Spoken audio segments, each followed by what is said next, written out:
지난 5월 20일 메르스 최초 환자가 발견된 이후에 정부의 감염 차단 노력에도 불구하고 계속 환자가 발생하고 있습니다. 첫 번째 환자 발견과 이에 따른 추적 격리가 늦어졌던 문제로 인해서 병원 내 감염을 보다 조기에 차단하지 못하고 환자 발생이 빠르게 늘어난 현재 상황에 대해 대단히 송구스럽게 생각합니다. 지난 6월 4일 민관 종합 TF 회의에서 민간 전문가분들과 함께 메르스 확산 차단을 위한 대책을 논의한 바 있습니다. 이 자리에서 근본 메르스 확산에서 환자가 집중적으로 발생한 의료기관을 공개하기로 결정하였고 위험 시기에 이 의료기관을 방문한 모든 사람을 대상으로 보다 적극적인 조사를 실시하기로 하였습니다. 근본 메르스 확산은 경기도 평택에 위치한 평택성모병원에 5월 15일에서 29일 사이에 계셨던 분들 중에서 대부분의 환자가 발생하였습니다. 41명의 환자 중 30명의 환자가 이 병원에서 발생하였으며 병원 내 감염 환자도 모두 이 병원이 환자에 의해 발생하였습니다. 민간 전문가들과 역학조사를 실시한 결과 특히 이 병원이 다른 병원들에 비해서 원내 접촉자가 높은 감염력을 보이는 특성을 보이고 있고 병원 내 모든 접촉자를 보다 능동적으로 발굴할 필요가 있어서 병원을 공개하게 되었습니다. 그동안 해당 병동의 입퇴원 환자나 의료진에 대해서는 추적 관리를 해왔지만 위험 시기에 이 병원을 방문한 모든 분들의 신고를 접수해서 위험 증상 여부를 확인하고 지역 주민의 막연한 불안감을 해소하고자 합니다. 국민 여러분, 특히 평택 시민을 비롯한 경기도민 여러분, 지난 5월 15일부터 25일 사이에 무슨 이유로든 평택성모병원을 방문하신 분들은 경기도 콜센터 또는 보건복지부 콜센터로 연락을 주시기 바랍니다. 보건복지부 홈페이지에서 접속해서 신고하셔도 좋습니다. 이 기간이 바이러스 감염이 가능했던 기간이며 이외의 시기는 메르스 감염과는 관련이 없습니다. 신고를 하신 분들을 대상으로 개별적인 문진을 실시하고 증상이 의심되는 경우에는 보건인력이 출동하여 임시격리병원으로 이송하면서 검사 및 모니터링을 시작하게 됩니다. 증상이 없는 분들은 자가격리를 하게 되며 희망하시는 분들은 시설 격리도 가능합니다. 이러한 조치를 위하여 경기도와의 적극적인 협력 속에 평택시와 인근 보건소, 보건지소를 총동원합니다. 또한 국공립의료기관 중 한 곳을 이미 임시격리병원으로 활용하도록 준비하였으며 격리시설도 확보해 두었습니다. 다시 한번 강조드리지만 이번 조치는 평택성모병원으로 인해 확산되는 메르스를 보다 확실하게 차단해서 평택시 등 지역 주민의 건강을 지키고 불안을 덜어드리기 위한 조치입니다. 아울러 주민 여러분들도 각자 개인 위생을 준수해 주시고 함께 노력해 주시기를 부탁드립니다. 또한 지나치게 과도한 걱정으로 불필요한 혼란이 발생하지 않도록 현명한 대처도 당부드립니다. 다음으로 어제 밤늦게 갑자기 서울시장의 메르스 관련 브리핑이 있었습니다. 이에 대해서 말씀드리겠습니다. 6월 4일 서울시장의 메르스 관련 대시민 발표로 인해 국민 여러분들께서 많은 걱정을 하셨을 것으로 생각됩니다. 그러나 어제 서울시 발표에는 사실과 다른 부분이 있어 오히려 국민의 불안을 증폭시킬 우려가 있고 그간 메르스 확산 차단을 위해 총력을 기울이고 있는 정부의 조치에 국민의 불신과 오해를 불러올 소지가 있다고 판단되어 사실관계를 분명히 밝히고자 합니다. 먼저 복지부가 6월 4일 이전에 서울시와 35번 환자에 대한 정보 공유를 하지 않았다는 주장은 사실이 아닙니다. 우선 복지부는 5월 31일 해당 환자에 대한 역학조사를 신속히 실시하고 그 결과를 질병관리본부, 서울시 역학조사관 등과 단체 정보공유 SNS를 통해서 실시간으로 공유하였습니다. 서울시도 이를 통해 관할 지역의 환자 발생 정보를 파악할 수 있었을 뿐 아니라 관할 보건소에서도 해당 환자의 신고를 받고 검체를 채취하였기 때문에 관련 사실을 알고 있었을 것이라 생각합니다. 또한 6월 3일에는 이 환자의 접촉자에 대한 관리 방안 등을 논의하기 위해서 서울시와 실무회의를 개최하여 긴밀한 협의를 한 바 있습니다. 보건복지부는 주택조합 총회 참석자와 관련하여 전수조사를 통해서 자가격리 등 적절한 조치를 취할 준비를 하고 있었습니다. 질병관리본부는 해당 환자가 5월 30일에 대규모 인원이 모이는 재건축 조합 행사에 참석한 사실을 인지하고 해당 조합의 참석자 명단 제출을 6월 2일 공문으로 요청하였으나 해당 조합에서 자료 제출을 거부하였습니다. 이에 서울시 측에 조합 행사 참석자 명단 확보에 협조해 줄 것을 요청하였고 만약 해당 조합이 서울시 요청에도 자료 제출을 거부할 경우에는 경찰력을 동원하여 강제 집행하겠다고 밝힌 바 있습니다. 그동안 보건복지부는 메르스 환자 접촉자에 대해서 위험도를 감안하여 관련 지침에 따라 환자 발생 사실을 통보하고 고열, 기침 등 증상이 있을 경우 병원이나 보건소를 통해 검사와 격리 등의 조치를 취해왔습니다. 특히 이 환자의 밀접 접촉자인 병원 내 접촉자 49명과 가족 3명에 대해서는 이미 자택 격리 및 모니터링을 시행하고 있습니다. 이와 같이 보건복지부는 5월 31일 의심 환자 발생에 따른 역학조사를 신속히 시행하고 이 정보를 공유하였으며 서울시와 접촉자 관리 방안을 논의하기 위해 긴급 회의를 소집하는 등 적극적인 노력도 기울였습니다.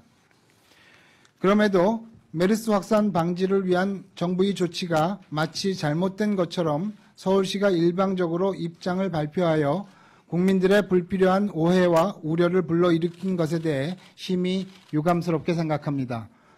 또한 특정 모임 참석자 전원을 감염 위험자로 공개적으로 발표하기 전에 개인의 보호를 위하여 보다 신중한 위험도 판단이 필요했다고 생각합니다.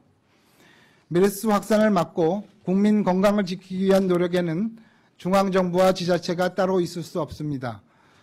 정부는 앞으로도 지자체와 힘을 합쳐서 조속히 위기를 극복할 수 있도록 모든 조치를 강구해 나가도록 하겠습니다. 감사합니다. 네, 이어서 민간합동 TF 팀원이신 한양대 최보율 교수님의 추가 설명이 있겠습니다. 한양대학교 최보율입니다. 저는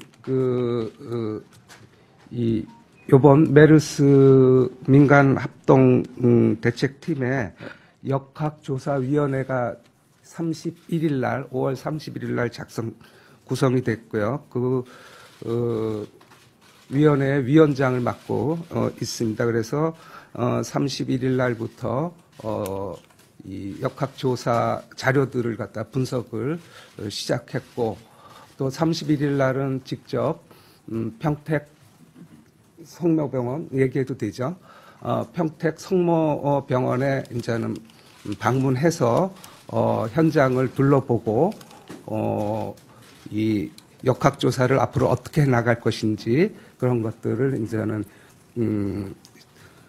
기획을 했고 이제 시작이 되고 있습니다.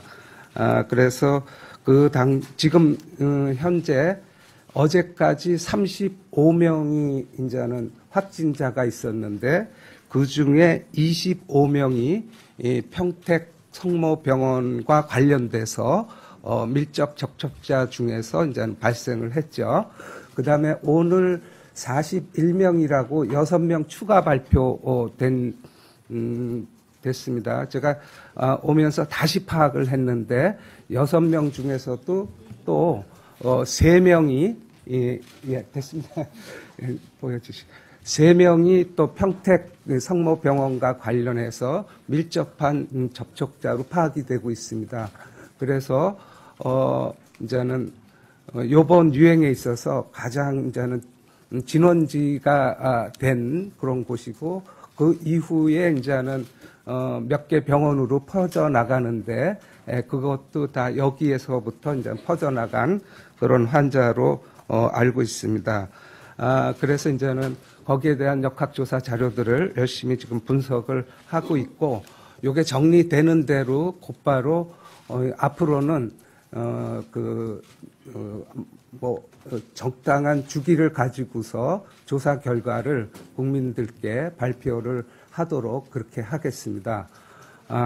그런데 이제는 한 가지 말씀드릴 수 있는 거는 31일 날 평택병원을 방문했을 때 그 병실을 저희가 둘러봤습니다.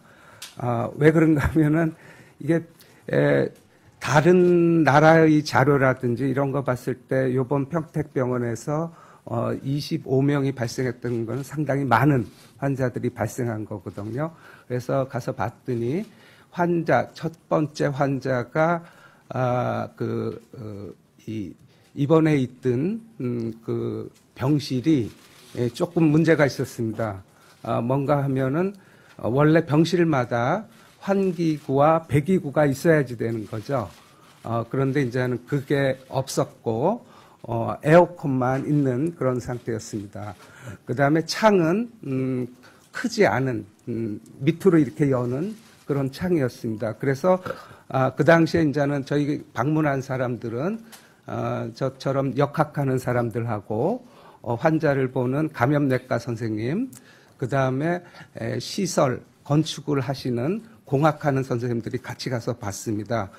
그러면서 이제는 문제를 파악을 했고, 이런 상황에 있어서는 이 사람이 이제는 우리가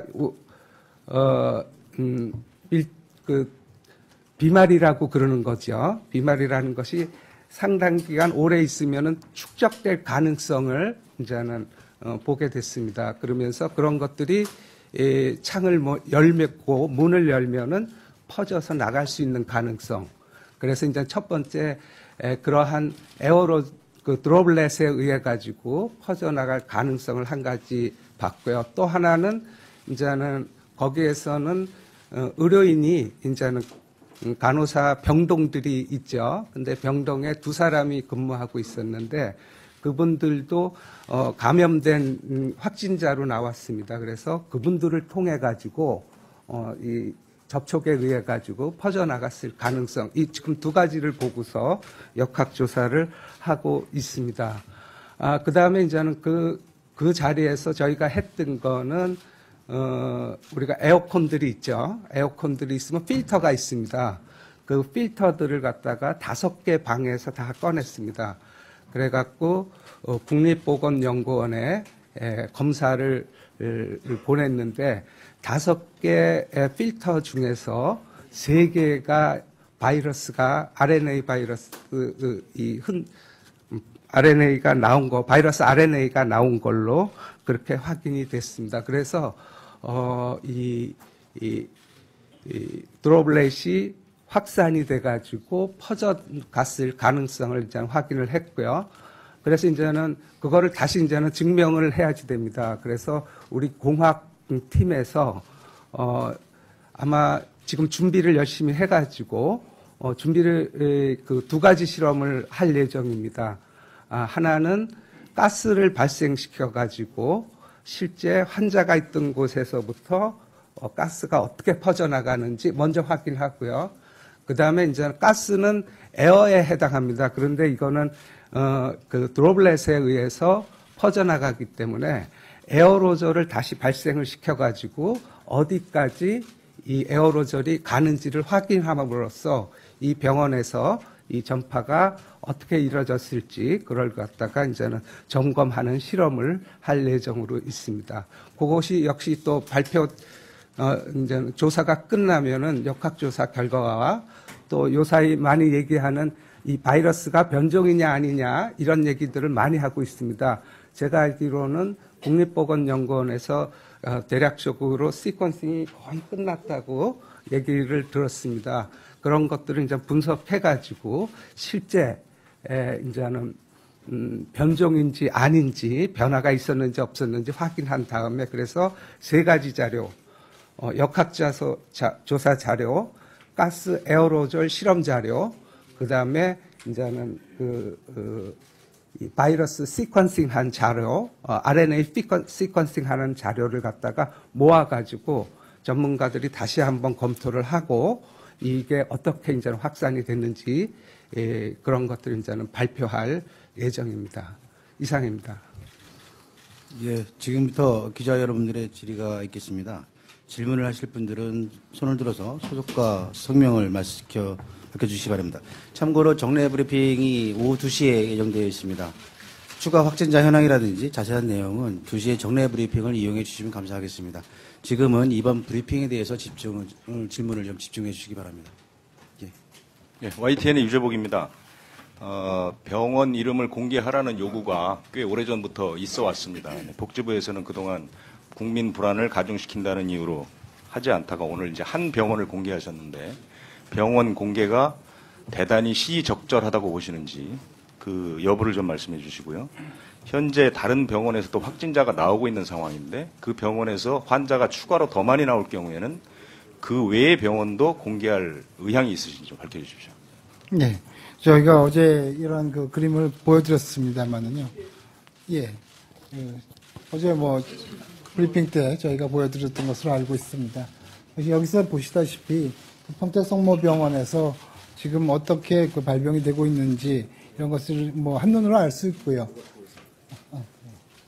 한눈으로 알 수 있습니다. 그리고 오늘 최 교수님이 사실 말씀을 하셨지만은 1차 검사를 시행하시고 그리고 그런 환경 검체들을 채취하셔서 조사해 본 결과 이미 거기서 시설을 폐쇄하고 열이 지나서 또 일정 소독이 된 이후에도 바이러스가 검출되고 있는 사실을 보면은 그것의 어떤 바이러스의 그 분포가 상당히 컸을 수 있다. 그렇다고 하면은 이 병원에서는 정말로 여기에 계신 밀접 접촉자뿐만이 아니라 정말 간접 접촉자분들까지도 저희들이 충분히 좀 걱정을 하고 이분들에 대해서 전부 체크업을 해드리고 저희가 그분들을 파악하고 할 필요가 있지 않겠느냐는 것이 그날 TF에서의 결론이었습니다. 그래서 그런 결론에 따라서 저희가 이것을 발표하고 그 기간 중에 여기 병원을 방문하신 분들은 저희가 전수조사를 하고 모니터링을 하겠다 하고 또 빨리 신속하게 의료적인 서비스가 필요하면 대응을 하겠다 하는 의지로서 이런 걸 발표하게 됐고요. 두 번째로 앞으로 현재까지는 이제 이렇게 대량 발생이 한 병원에서 이루어졌었습니다만 앞으로도 그러한 것들이 확산되는 그런 패턴이 있으면 저희들이 동일하게 이것을 공개하고 동일한 조치를 할 것으로 그렇게 말씀드리겠습니다. 한 가지 역학조사 위원회에서 지금 하고 있는 일 하나가 더 있는데 지금 다른 병원들에서도 환자들이 발생했지 않았습니까? 그래서 거기에서 실험은 못합니다.